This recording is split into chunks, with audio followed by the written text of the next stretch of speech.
Dans l'épisode d'aujourd'hui, on va parler de dépression hivernale et aussi de rechute liée tout simplement à l'hiver. Tu vas voir, je vais te déculpabiliser du fait d'avoir une rechute en cette période de l'année ou une dépression qui apparaît.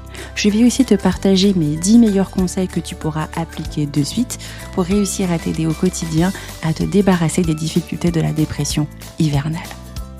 Hey, bonjour à tous et bienvenue. Vous écoutez Raconte-moi ta dépression, c'est le podcast dont vous avez besoin pour gérer au mieux la vôtre et celle de votre proche.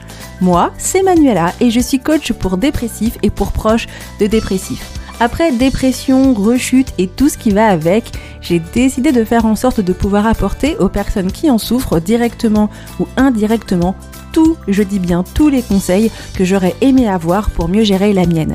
D'ailleurs, n'écoute surtout pas la voix de la dépression et ne pense même pas un seul instant que tu ne puisses pas t'en sortir. Vois cet épisode comme une conversation chaleureuse avec une amie qui n'a qu'une seule envie, t'aider face à ta dépression. Tu es perdu, tu ne sais plus comment faire, la dépression de ton proche commence à te dépasser, et bien toi aussi, tu es au bon endroit. Je te proposerai, cher proche, des conseils concrets pour l'entourage des dépressifs afin d'être une aide réelle et non une aide destructrice. Chaque mercredi pour les proches des dépressifs et chaque vendredi pour les dépressifs, ici je te partage tous les conseils dont tu as besoin pour retrouver joie, motivation et savoir-faire. Alors, tu t'installes confortablement, tu prends une petite boisson chaude et un plaid ou alors tu augmentes le son dans ta voiture et c'est parti.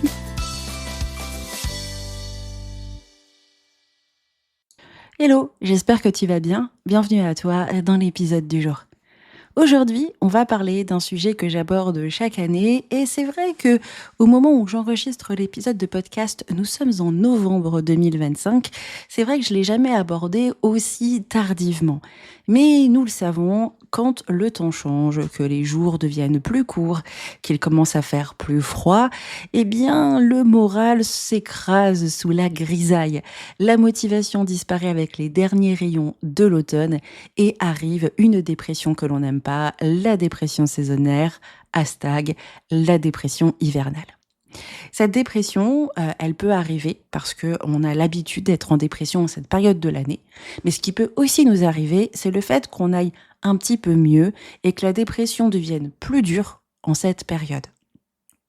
Alors oui, l'hiver, c'est vraiment pas la période la plus simple quand on est face à la dépression et c'est vraiment très compliqué.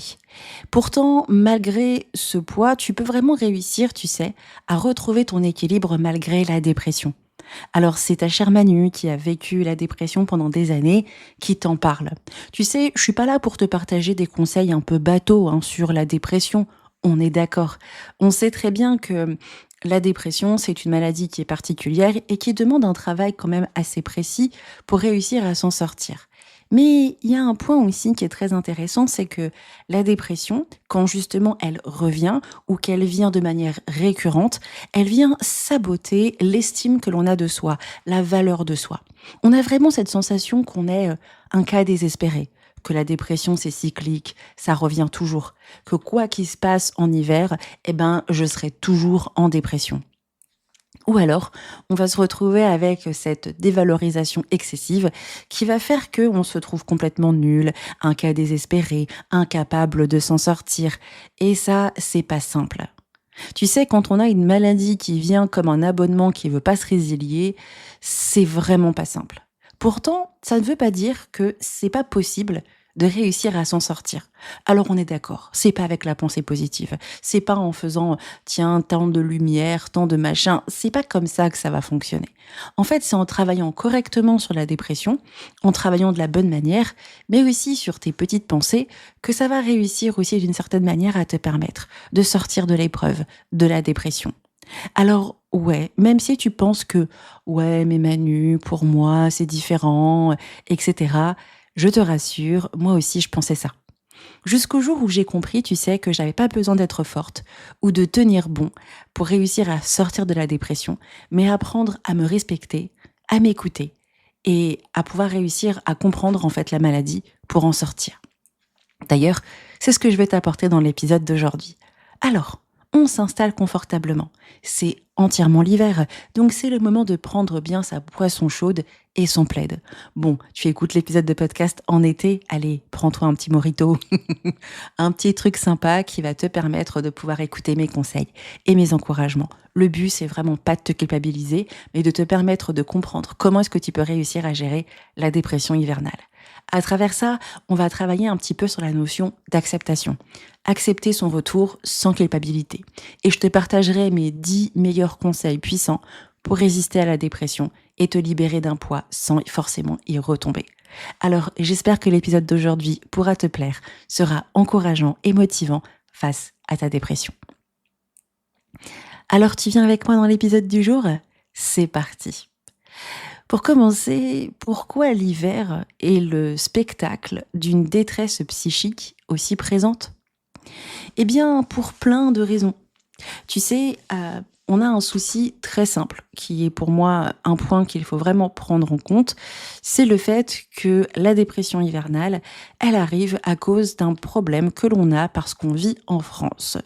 Donc je ne vais pas te refaire toute la notion de comment la Terre fonctionne autour du Soleil, mais on sait qu'il y a un point très important, le Soleil est en moindre quantité en hiver. Et le fait que le soleil soit en moindre quantité, ça nous amène une baisse de production de sérotonine.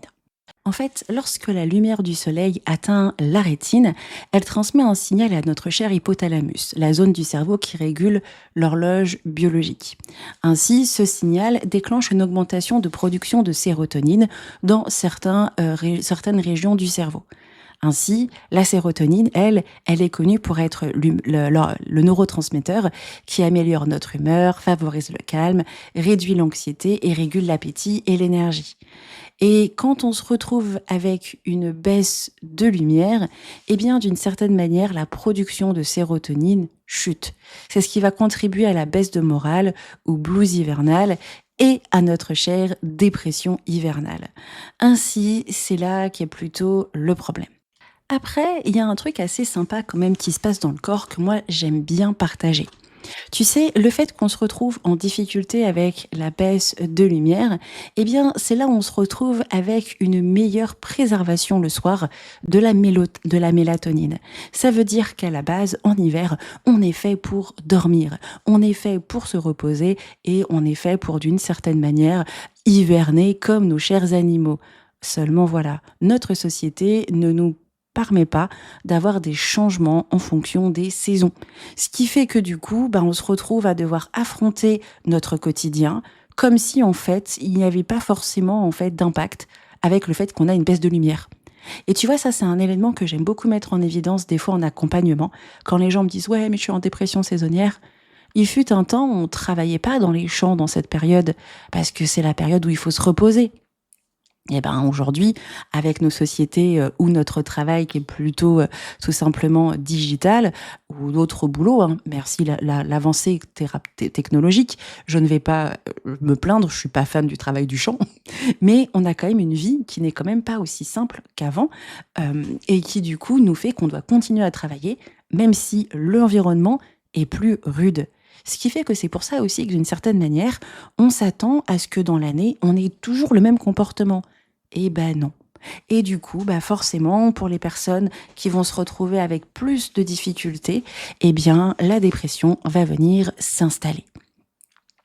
Tu vois que ça change un petit peu les choses, hein. Parce que, étant donné que cette lumière n'est plus là, qu'on est dans un état où on devrait plus dormir, et qu'en fait on vit comme si on était le 31 mai, c'est dommage. Oui, on est plus sensible. Oui, on est plus fragile. Et oui, on a plus envie de s'isoler. Et c'est ça qui est le problème de l'hiver. D'où le fait que certaines personnes se retrouvent avec une vraie problématique de la dépression hivernale, un trouble saisonnier qui est réel. Et pour nous qui avons été en dépression, on se retrouve avec une dépression qui n'est pas simple parce qu'elle revient en cette période de l'année. C'est pas forcément toujours évident d'accepter de se retrouver avec une période de rechute ou une période où c'est beaucoup plus compliqué. Et c'est là où on arrive sur la notion d'acceptation.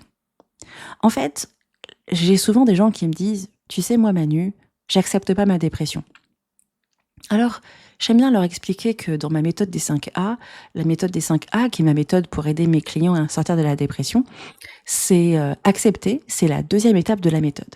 La première, c'est accroître sa connaissance sur la dépression. La deuxième, c'est d'accepter, et la troisième, c'est d'agir. Pourquoi est-ce que la connaissance est d'abord importante au départ? Est-ce que tu savais l'histoire de la sérotonine? Est-ce que tu savais l'histoire de la mélatonine? Est-ce que tu savais que notre corps a plus envie de dormir en hiver qu'autre chose?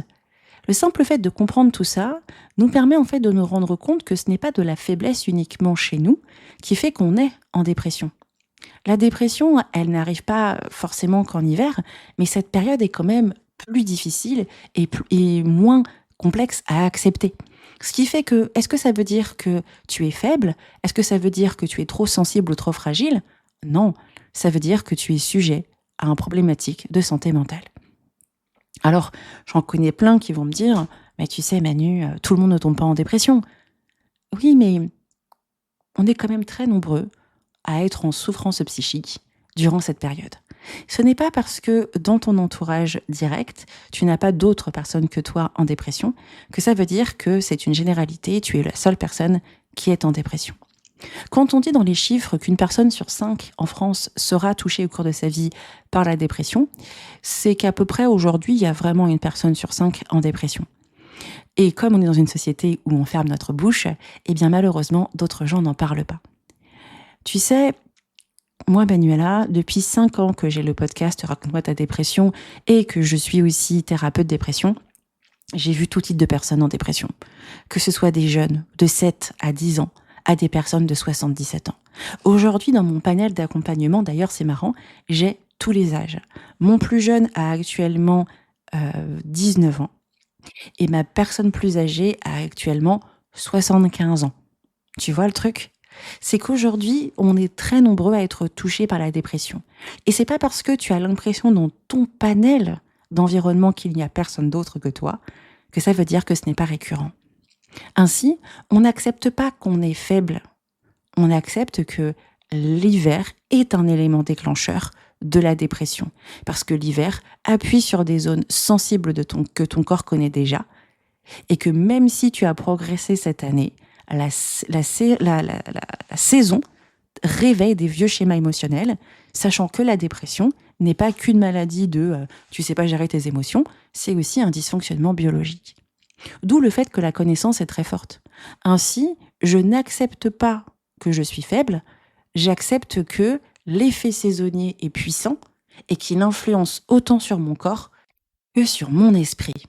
Ainsi, le fait que le soleil soit super éloigné par rapport à ce qu'on était au mois de mai, eh bien, je me retrouve avec un manque de lumière, qui va donc diminuer mon énergie, ralentir mon rythme et ouvrir des portes à des émotions anciennes. Et même si tu fais de ton mieux, cette période reste délicate. Pourquoi? Parce que le soleil ne revient qu'en mars. Là, aujourd'hui, nous sommes en novembre. Alors du coup, c'est normal.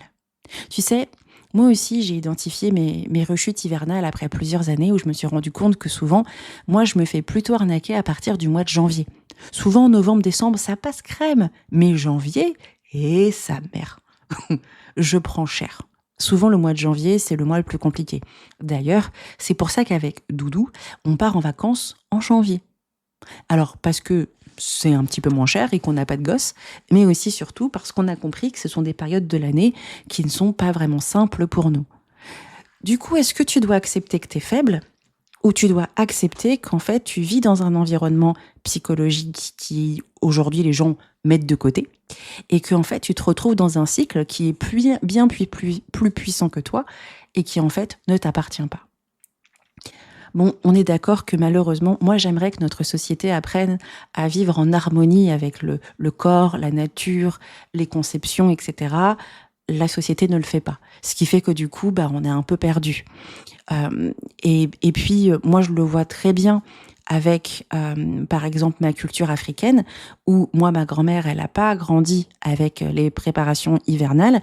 Par contre, moi, je vois avec la famille de mon conjoint comment certaines grand-mamans se préparent à l'hiver, mais d'une manière plus psychologique qu'il y a certaines années qu'aujourd'hui. J'ai déjà eu des conversations avec des mamies qui m'expliquent qu'à partir de septembre, elles sont déjà en cure, elles sont déjà en préparation parce que l'hiver va être rude. Et tu vois, c'est là où c'est intéressant. Ainsi, tu vois, la prochaine fois, ou peut-être qu'à l'hiver 2026, tu verras les choses différemment et tu te prépareras différemment. Parce que plus tu acceptes ce cycle, plus tu t'aides à respirer un peu. Tu ne nies plus ce que tu ressens et tu arrêtes de te juger. Tu te rends compte que tu es dans une période qui n'est pas simple, mais que tu peux apprendre à traverser autrement, même si elle reste un petit peu difficile. Tu sais, tu peux anticiper, te préparer, protéger ton équilibre, le préserver.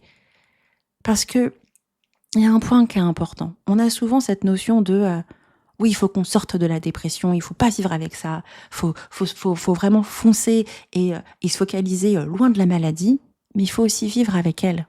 Il ne faut pas se focaliser que quand je serai plus en dépression, quand je serai plus en dépression.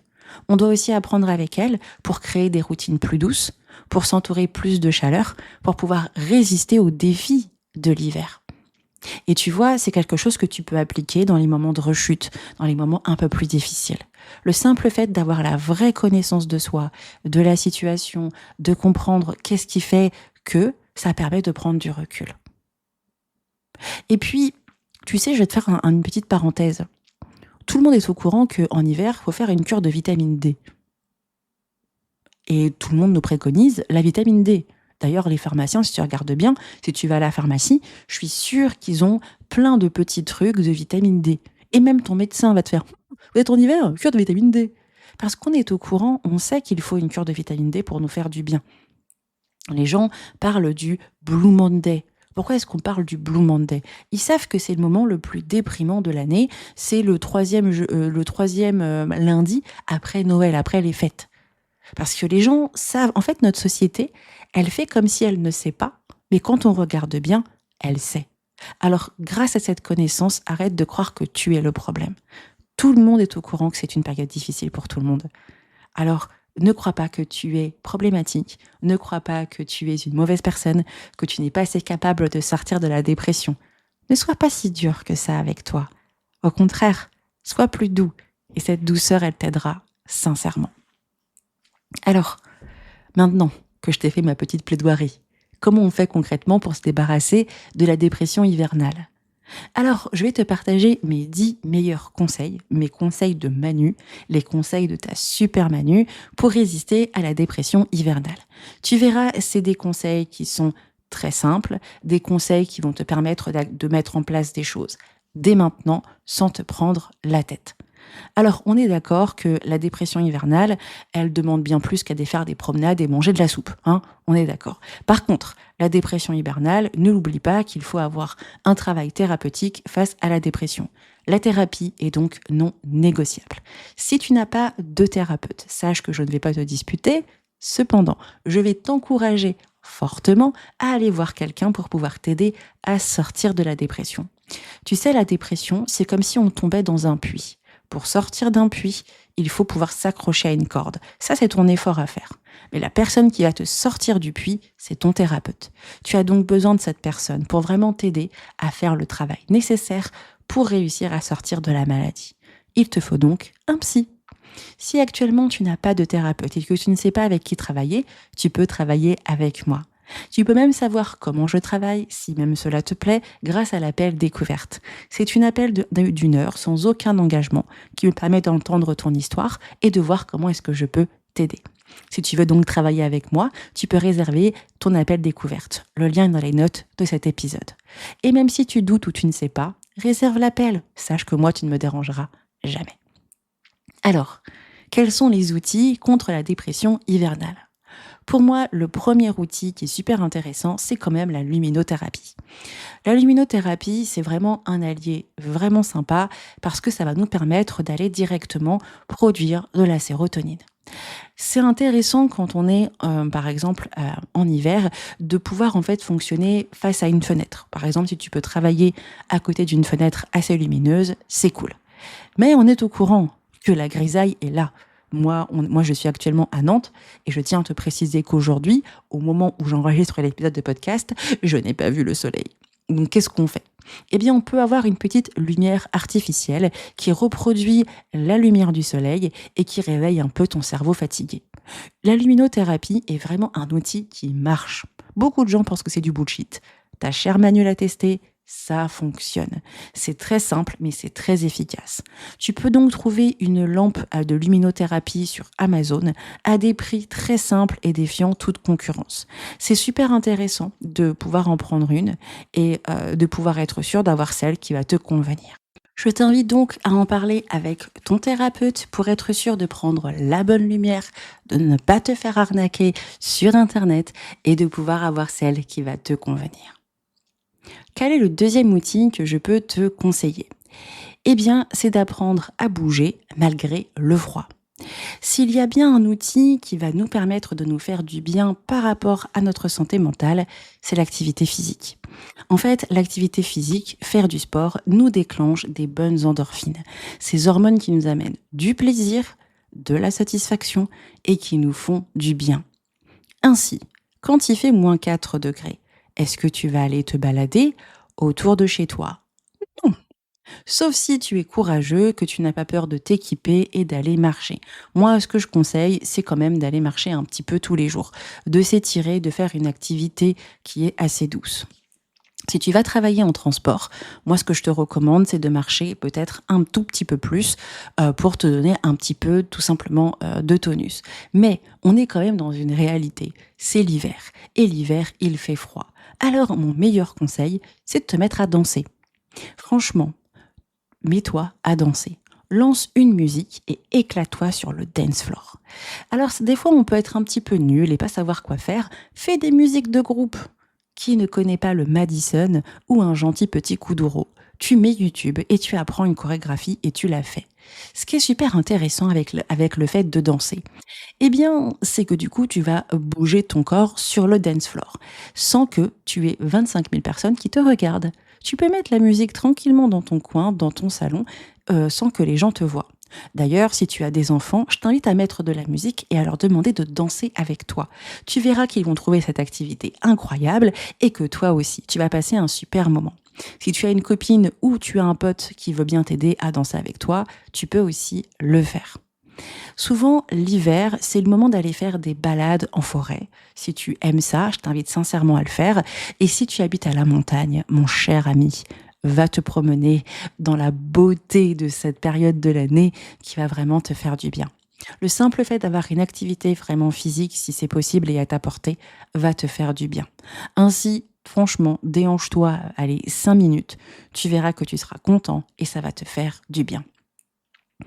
La troisième chose que tu peux faire par rapport au fait que tu vis avec une dépression saisonnière, c'est d'apprendre à faire des choses qui sont sympas. C'est bien gentil de dire il faut que tu fasses tant de trucs face à la dépression, tel machin, mais face à la maladie, on a besoin de réapprendre à faire des choses qui vont nous faire du plaisir. Même si tu ne ressens pas les choses, l'activation comportementale nous encourage à faire des choses qui nous apportent de la satisfaction. Et la satisfaction, elle arrive après. Ainsi, choisis des petites activités qui peuvent tout simplement t'apporter de la satisfaction. Une série que tu aimes bien qui te fait rire, un chocolat chaud, te lancer dans un tricot, commencer peut-être à mettre un peu de lumière partout si tu veux décorer ta maison pour les fêtes de fin d'année. Tu as plein de choses que tu peux faire en fonction de toi, de ta religion, de tes goûts et de tes choix. Le simple fait de te mettre un petit peu en activité va te permettre de te mettre en mouvement. Plus tu es en mouvement, plus tu donnes à ton corps cette envie de développer les ocytocines et t'apporter vraiment du bien. Alors, troisième chose, des activités sympas. Quatrième chose, la fromagie-thérapie ou alors le super bon repas thérapie. Alors, ouais, la fromagie-thérapie, c'est du sérieux. Quand l'hiver t'écrase, un bon plat réconfortant apaise ton esprit et ton corps. Ce n'est pas de l'excès, c'est du soin. Tu peux donc choisir un plat chaud, gourmand, du Mont d'Or, une tartiflette, une reblochonnade. Tu peux choisir plein de choses. Tu n'as pas le droit de manger du fromage comme mon chéri? Eh bien, c'est le moment d'aller chercher des plats réconfortants que tu aimes.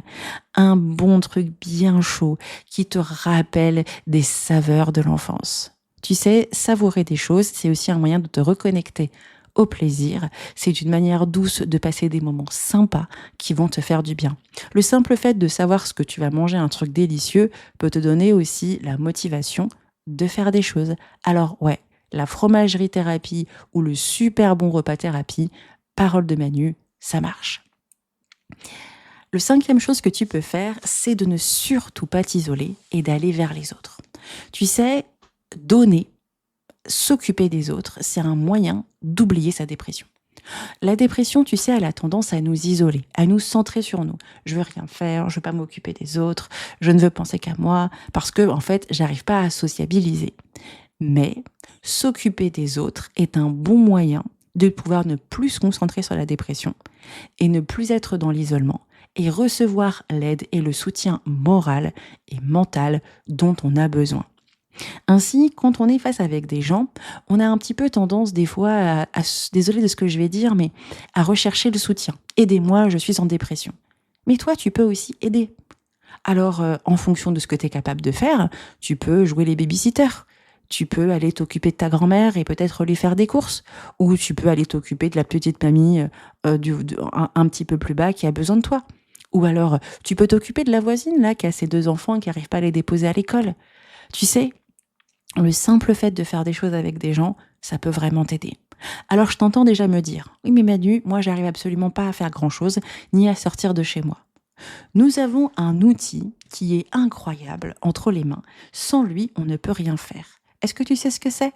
C'est notre téléphone. Et oui, notre téléphone est notre meilleur outil. Tu peux donc envoyer un message, envoyer un mail, envoyer un texto, envoyer une photo et échanger avec des gens. Et ça aussi, ça peut te faire du bien. Vraiment, face à la dépression hivernale, ne t'isole pas. Et quand on est un petit peu perdu face à la dépression et on est vraiment isolé, le point d'après est vraiment un point incroyable. Rejoins un groupe de parole. Ça peut vraiment t'aider. Tu sais entendre d'autres personnes qui vivent la même chose que toi et te sentir compris immédiatement. Mais c'est incroyable. Franchement, tu n'as pas forcément toujours besoin de tout expliquer ou de participer. Le groupe apporte un soutien vraiment réel, car tu partages ce que tu vis sans jugement. J'ai décidé de relancer un groupe de parole en ligne pour les personnes qui souffrent de dépression. Tu verras, tu auras des informations la semaine prochaine sur le sujet, car si tu souhaites rejoindre un groupe de parole en ligne où tu peux faire ça depuis chez toi tranquillement, mais avec plein de gens qui vivent la même chose que toi, ça pourrait être vraiment top. Alors tu auras plus d'infos la semaine prochaine, reste branché. Ce que tu peux faire d'autre, vraiment, face à l'hiver, c'est d'apprendre tout simplement à faire des choses d'hiver. Tu sais, alors je ne sais pas si c'est ton cas, parce que c'était le mien, et c'est un conseil que je partage beaucoup à mes clients, c'est que souvent, en hiver, on est très focalisé sur tout ce qu'on n'avait pas en été.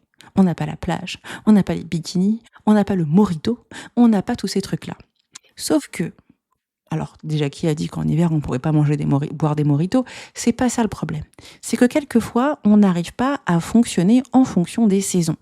L'hiver, ce n'est pas que la grisaille. L'hiver, c'est aussi plein de choses sympas. L'hiver, c'est les balades enneigées, c'est le marché de Noël, c'est le chocolat chaud sous le plaid, c'est les films pourris de Noël, c'est tous ces trucs-là en fait. C'est toutes les lumières tamisées qui sont super jolies et le simple fait d'avoir tes rituels saisonniers, ça peut beaucoup t'aider. N'est pas le même rituel de vie, de soirée, de sortie que en été. En hiver, on est plus tôt à la maison. En hiver, on est couché plus tôt. En hiver, on mange différemment. Améliore ton petit quotidien par rapport à l'hiver et tu verras que tu seras moins stressé par rapport à ça. Qu'est-ce que tu peux faire d'autre face à ta dépression hivernale? Continue d'apprendre sur la dépression. Comprendre la dépression réduit son pouvoir. Savoir que la dépression, tu peux la dompter, tu peux t'en débarrasser, tu peux la fracasser, tu peux la cogner, eh bien, va t'aider vraiment à t'apaiser. Pour ça, continue d'écouter les podcasts. Ou même, tu as 300... Alors attends, je vais te dire actuellement le nombre d'épisodes de podcast à ta disposition. 352 et l'épisode d'aujourd'hui n'a pas encore été posté. Et celui de la semaine dernière non plus. Donc aujourd'hui, on est à 352, mais je pense qu'au moment où il est posté, il y en a 3 autres de plus. Pour te dire à quel point, vraiment, tu as plein de choses à découvrir. Les premiers épisodes de podcast, tu verras une Manu bien plus intimiste, une Manu qui découvre clairement le monde du podcast et qui d'ailleurs au départ se fait appeler Cécilia parce qu'elle a peur qu'on la reconnaisse à l'époque, la petite Manu. Elle était fonctionnaire et donc du coup elle voulait pas qu'on découvre tout ça. Alors qu'en fait c'est vraiment intéressant. Il y a vraiment 352 épisodes avec des sujets divers et variés. Je pense que je pensais avoir tout abordé mais j'ai jamais tout abordé. Découvre encore plus les épisodes, va les rechercher, réécoute tes préférés. Plus tu apprendras sur la dépression et mieux ça va t'aider. Lis des livres sur la dépression, des témoignages, des gens qui ont vécu des choses et tu verras, plus tu apprendras et moins tu seras victime de ce cycle, plus tu retrouveras une forme de contrôle et tu deviendras plus acteur ou actrice de ton hiver. Et ça change absolument tout. 9e conseil, la vitamine D. Ouais, j'ai osé. On est au courant que la vitamine D, elle joue un rôle clé pendant la dépression hivernale, puisqu'on sait que ton corps est un petit peu affaibli. Vraiment, moi, c'est un petit conseil de prendre de la vitamine D. Ça fait énormément de bien. Ça stabilise le moral, c'est un véritable soutien et c'est un truc qui est vraiment à faire. Même si tu penses que c'est un peu nul, que ça sert à rien, etc., c'est vraiment pas mal et c'est vraiment pour moi le conseil que je peux donner. Parce que d'ailleurs, c'est une vitamine que l'on propose souvent en complément alimentaire face à la dépression. Alors du coup, autant en profiter pendant l'hiver. Et mon dernier conseil, face à la dépression hivernale, nous avons nos problèmes. En fonction de ta religion, mais on est tous un peu d'accord que souvent en fin d'année, on a tous appris à passer des moments en famille, c'est apprendre à ne pas te mettre de pression pour les fêtes. Tu n'as pas besoin d'être super joyeux. Tu n'as pas besoin d'être au top. Tu n'as pas besoin d'être parfait. Tu n'as pas à jouer un rôle. N'attends pas que les gens te disent oui, il faut que tu sourisses, il faut que tu machin. Tu n'as pas besoin de le faire. Tu peux apprendre à te préparer.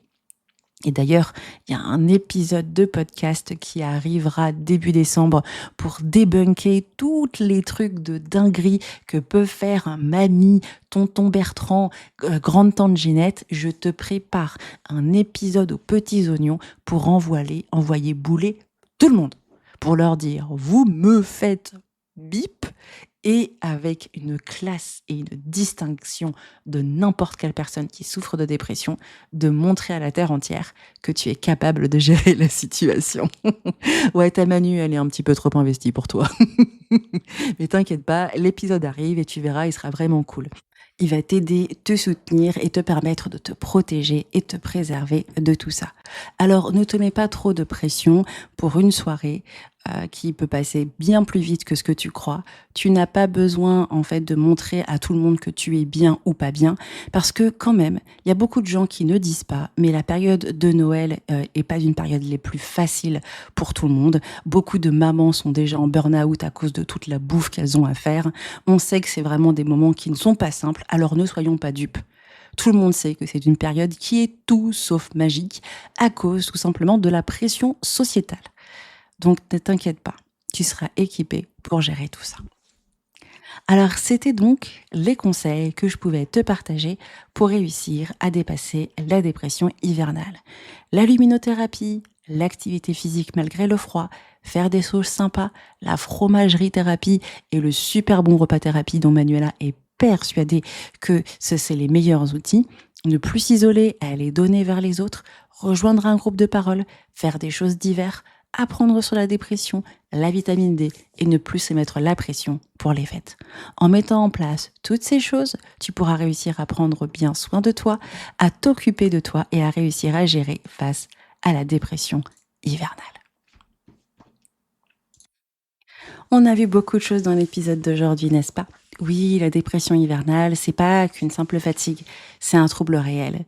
Ou alors on sait très bien que la dépression fragilise ton équilibre et que la dépression classique peut aussi revenir en cette période. La société d'aujourd'hui ne vit plus vraiment en harmonie à 100% avec la nature. Alors je sais que je peux embêter des gens quand je dis ça, mais moi je trouve que c'est plutôt vrai. C'est quand même une période de l'année où on devrait hiberner. On n'hiberne pas parce que on fait comme si il faut continuer à produire et faire tout ce qu'il faut. Eh bien, d'une certaine manière, le plus important, c'est pas de se prendre la tête par rapport à ça, mais comprendre quand même que l'hiver, on devrait dormir. Et que puisqu'on ne dort pas, eh bien, on doit prendre soin de nous. Ce n'est pas toi qui es faible. La société nous fait croire qu'on devrait être tout le temps fort. Alors que la force, ça marche pas comme ça. Le plus important pour toi est de mettre en place toutes les bonnes actions que je t'ai proposées pour t'aider tout simplement à prendre soin de toi. Est-ce que tu dois faire tout d'un coup? Bien sûr que non. Est-ce que tu dois faire tout parfaitement? Jamais de la vie. Si tu arrives à faire 1% des 10 conseils que je t'ai donnés, c'est déjà très bien. Et c'est quoi le 1%? Tu as écouté l'épisode de podcast jusqu'au bout, alors tu as déjà appliqué les conseils. Vraiment, ne te mets pas vraiment la rate au courbouillon quand je te partage des conseils. Le plus important est de pouvoir les mettre en place en fonction de toi, de tes goûts, de ta personnalité et de ta situation. Si tu te prends la tête en disant « j'y arriverai pas à suivre les conseils de Manu », c'est que pour le moment, c'est peut-être pas adapté pour toi et qu'il faudra revenir un peu plus tard. N'oublie pas, la dépression, c'est traître. Elle te fait toujours culpabiliser, te fait croire que tu es incapable, que tu ne sais rien faire. Mais la dépression est une menteuse et il ne faut jamais l'écouter. Alors, le plus important est d'avancer étape par étape, de faire ce que tu peux de ton mieux et tu seras fier de toi. J'espère que tu as vu toute la bienveillance dans l'épisode d'aujourd'hui, que je suis là pour t'aider, t'encourager, te soutenir et prendre soin de toi. Merci à toi d'avoir écouté l'épisode de podcast jusqu'au bout. J'espère sincèrement qu'il t'a plu. Et moi, je te dis à la semaine prochaine pour un nouvel épisode. Ciao!